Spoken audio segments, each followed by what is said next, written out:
இருக்கலாம். கணபதினா கணபதி பெருமான், கணம் பொருந்திய முதல் கடவுள். அது வந்து யாரை வேணாலும் வணங்கிக்கலாம். அது உங்களுக்கு தகுதியாக பொறுத்து இருக்குது. எல்லாம் உண்மை தான். தெளிந்த கற்பம் உண்மையிலே மைந்த ஜனமிருக சாதனை வழிந்த அரசியர்கள் மார்க்கொண்டு கணபதி அவனை நெளிந்து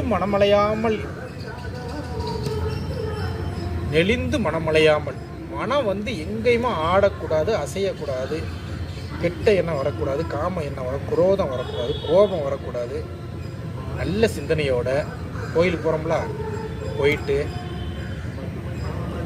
நெளிந்து மனமலை இருகால் கூட்டி சென்று 16 உக்கி போட்டால், அப்படியே 16 உக்கி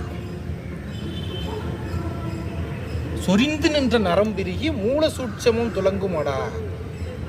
நரம்பு எல்லாம் சோர்ந்து பகல்லாம் வேலை செஞ்சு களைத்து போயிருக்கேன், திரும்ப நைட்டு தூங்கிட்டு இந்த நரம்பெல்லாம் நார்மலாக இருக்க நரம்பை திரும்ப வலுப்படுறதுக்கு இந்த உக்கி வந்து நமக்கு ஒரு பெரிய வரப்பிரசாதம்.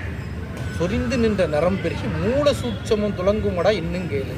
இந்த மூலாதாரத்தில் இருந்து 8 சக்கரம் சொல்லுதீங்களா, இது போட்டாலே ஒரு 90% இது வந்து வேலை செய்யும். அப்படியே அழகாக சொல்லுதாரு.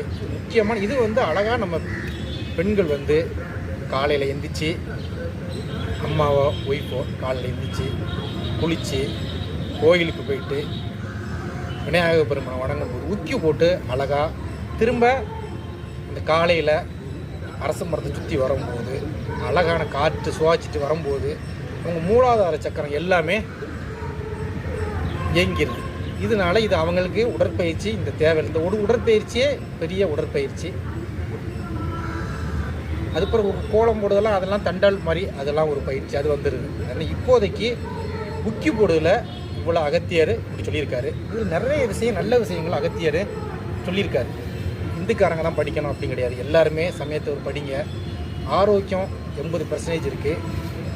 அதில் அதை நம்ம மனிதனை அழிக்கிறதுக்கு திரும்ப 20% உள்ளே வச்சுருக்காரு. நம்ம திமிரு ஆணவம் வரும்போது ஆட்டோமேட்டிக்காக அந்த கெட்ட செயலை அந்த புக்கில் எழுதியிருக்காங்க, நிறைய செயல்கள். அது தானாக நம்ம மனசில் உள்ளே வந்து செஞ்ச நல்ல செயலெல்லாம் அழிக்கிறதுக்கும் புக்கில் எழுதி வச்சுருக்காரு, புத்தகத்தில் அகத்தியர். அதனால் நம்ம அதை தெரிஞ்சு படித்து அதோடு நுப்பாடிக்கிட்டு நம்மளோட எல்லையை கரெக்டாக வகுத்து இருந்தோம்னா நம்ம ஆரோக்கியமாக இருக்கலாம், அழகாக இருக்கலாம். எதுக்கு பெண்கள் நோய் இல்லாமல் ரொம்ப அழகாக வேலை செய்தாங்கன்னா, வீட்டு வேலைகள்லாம் அழகாக சுறுசுறுப்பாக செய்தாங்கன்னா இதுதான் ஒரு காரணம். செவ்வாய்க்கிழமை வெள்ளிக்கிழமை அழகாக நம்ம கோயிலுக்கு போய் விநாயகர் பெருமானை வழிபட்டு உக்கி போட்டு சுத்தமாக ஆடை அணிஞ்சு